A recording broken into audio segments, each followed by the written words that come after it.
Good morning students. आज का जो हमारा सवाल है वो है प्रेरिता से संबंधित।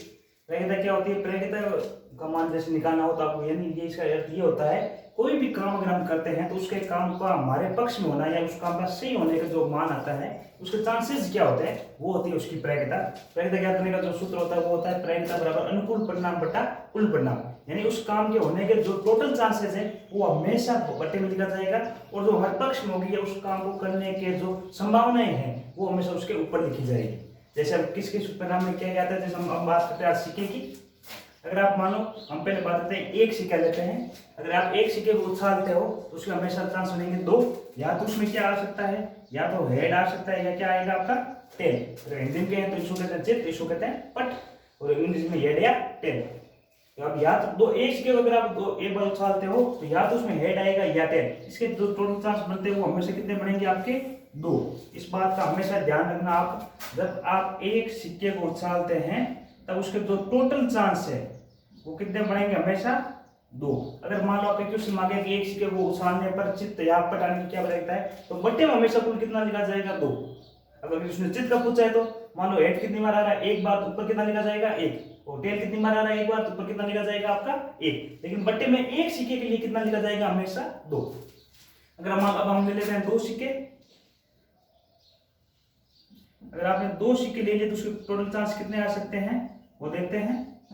अगर आपने दो सिक्के उछालते हैं तो उसमें दोनों में क्या क्या आ सकता है, जैसे मान लो दोनों में क्या आ सकता है, दोनों में हेड आ सकता है, एक में हेड आ सकता है दूसरे में क्या आएगा टेल आ सकता है, या पहले में हेड आ सकता है दूसरे में क्या आ सकता है आपका, पहले में टेल आ सकता है दूसरे में क्या आ सकता है हेड आ सकता है, या दोनों में क्या आ सकता है आपका टेल आ सकता है। यानी अगर आप एक सिक्का लेते हैं तो टोटल चार्ज कितने बनते हैं दो, तो दो सिक्के लेंगे तो हमारे टोटल चार्ज कितने बन जाएंगे आपके पास चार। यानी जब अब अगर आपको दो सिक्के वाले सवाल पूछे जाएंगे तो उसमें हमेशा जो कुल परिणाम आएंगे वो बटे में कितने आएंगे आपके पास चार ही आएंगे। अब सवाल कुछ भी हो सकता है, जैसे दो सिक्के को एक बार उछालने पर एक हेड और एक टेल आने की बजाय अगर आपको ज्ञात करेंगे तो कितना आएंगे, एक हेड एक टेल, एक ही हो जाएगा, एक टेल एक हेड ही हो जाएगा, तो दो हो जाएगा, दो बटा चार इसका आंसर होगा। काटोगे तो एक बटा दो इसका आंसर आ जाएगा।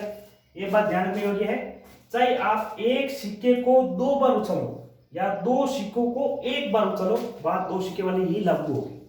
अगर एक सिक्के को एक बार उछालते तो एक सिक्के वाली, अगर दो सिक्के को एक बार उछालते हैं तो यही लगेगा, और मैं अगर एक सिक्के को दो बार उछालता हूं तो भी यही लगेगा। ये हो गया अब एक सिक्के की प्रयोगिता, ये दो सिक्के की प्रयोगिता। अब हम बात करते हैं तीन सिक्कों की प्रयोगिता की। तीन सिक्के अगर हम एक साथ उछालते हैं या एक सिक्के को कितनी बार उछाले, हम तीन बार उछाले तो उसके जो टोटल चार्ज बनेंगे वो कितने बनेंगे देखते हैं।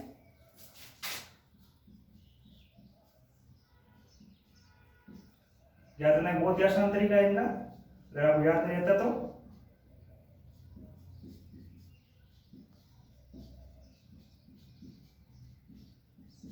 अगर आपको दो सिक्के वाली प्रयोगिता याद है तो अगर उसके आप तीन सिक्के वाली प्रयोगिता याद करते हैं तो जो दो सिक्के वाली प्रयोगिता आई हुई है उसको दो बार हेड जैसे का जैसा लिख लो। जैसे मैंने लिख लिया हेड हेड, दो बार मैंने हेड हेड लिख लिया, एक बार हेड टेल है, दो बार मैंने हेड टेल लिख लिया, फिर टेल हेड है तो मैंने टेल हेड और टेल हेड लिख लिया, फिर लास्ट में टेल हेड आया दोनों में तो मैंने टेल हेड लिख दिया। तब इसके बाद आपको क्या करना है, एक के आगे क्या लगा दोगे आप हेड लगा दोगे, एक के आगे क्या लगा दोगे टेल लगा दोगे। मैं इसके आगे क्या लगा देता हूँ हेड हेड, और इसके आगे मैं क्या लगा दूंगा टेल हेड। तो टोटल चार्ज आपके पास कितने बन जाएंगे, बस 8 बन जाएंगे। 1 2 3 4 5 6 7 और 8। अब ये है प्रयोगिता जो है आपके तीन सिक्कों के लिए, या एक सिक्के को तीन बार उछालो या तीन सिक्के को एक बार उछालो तो आपके जो टोटल चांस बनेंगे वो हमेशा कितना बनेंगे 8 बनेंगे।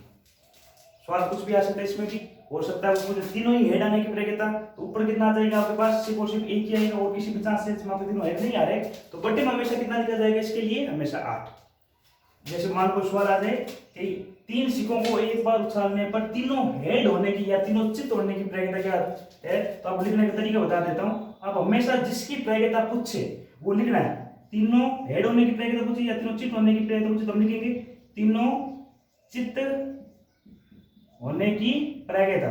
ये बात ध्यान रखना, जिसकी प्रयोगिता वो पूछे वो हमेशा आपको लाइन लिखी होनी जरूरी है।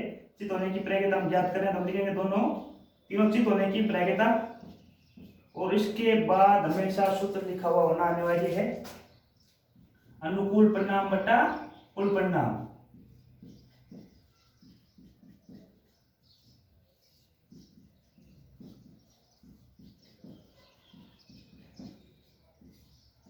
अब इसमें आपको तीनों चित होने की पड़ेगी, तो तीनों चित होने की जो 8 चांस है उसमें सिर्फ एक ही चांस आपके पास ऐसा बनना है जिसमें क्या हो रहा है, तीनों चित हो रहे हैं। अनुकूल परिणाम हमारे कितने हो जाएंगे, 1, और टोटल आपको पता है कितना आ जाएगा, 8। अगर दोनों संख्या आपस में कट रही होती तो आप उसको काटना अनिवार्य होता है, नहीं कट रही है तो ये इसका क्या हो जाएगा, आपका आंसर हो जाएगा। ये आपका आंसर है। इसमें एक सवाल हो रहा था जो इंपोर्टेंट सबसे ज्यादा, वो आता है, आपको ध्यान से देखना, एकांतर। एकांतर चित्त पूछ सकता है या पट पूछ सकता है। वो एकांतर चित्त या पट का मतलब ये होता है एक के बाद एक, यानी अगर पहले हेड आ गया है तो बाद में क्या आना चाहिए, टेल आना चाहिए। अब ये अगर ये टेल आ गया तो इसके बाद अब क्या आएगा, आगे हेड आएगा। या फिर क्या हो सकता है, पहले टेल आ गया तो बाद में क्या आना चाहिए, हेड आना चाहिए। अब अगर ये हेड आ गया तो उसके बाद क्या आना चाहिए, वापस टेल आना चाहिए। यानी दो एक जैसी चीजें आपस में पास में नहीं हो सकती, उसको कहते हैं एकांतर चित्त या पट। अगर ऐसा सवाल है जैसे आपके पास 3 सिक्कों की बात करते हैं, जैसे आपके कितने चांसेस बनेंगे, जैसे पहले में तीनों ही हेड आ रहे हैं, हेड के बाद हेड है, ये नहीं लेना है, हेड के बाद वापिस हेड आ रहा है, ये भी नहीं लेना पड़ेगा। हेड के बाद टेल है, टेल के बाद क्या है, हेड, ये चांस आपको उसमें काउंट होगा। हेड के बाद टेल तो है, लेकिन टेल के बाद भी वापिस क्या आ रहा है, टेल ही आ रहा है, ये नहीं लेंगे। टेल के बाद हेड, हेड के बाद हेड आ रहा है, नहीं लिया जाएगा। टेल है, टेल, ये इसमें काउंट होगा। 2 टेल पास में है, तीनों टेल पास में काउंट नहीं होंगे। टोटल चांस कितने बनेंगे आपके, 1 और 2। सवाल में सेम एकांतर चित्त या पट होने की वरीयता बराबर अनुकूल परिणाम बटा कुल परिणाम। टोटल चांस आपके पास कितने बनेंगे, 2 बटे कितना आ जाएगा, 8। 2 के 5 घटेगा, आंसर कितना आ जाएगा, 1/4। ये इसमें कुछ इंपोर्टेंट सवाल है, एक बार रिपीट कर देता हूँ। एक सिक्के को एक बार उछालने पर आपके चांस बनेंगे 2 सिक्कों को एक बार उछालने पर चांस बनेंगे 4, या एक सिक्के को 2 बार उछालने पर चांस 4 नहीं बनेंगे। फिर 3 सिक्कों को एक बार उछालो या एक सिक्के को 3 बार उछालो, टोटल चांस आपके कितने बनेंगे, 8। हमेशा कुल परिणाम सिक्कों के लिए ये लिखे जाएंगे। ऊपर जो अनुकूल परिणाम है, जो सवाल पूछे आपको वो आपको ऊपर लिखना पड़ेगा इसके लिए।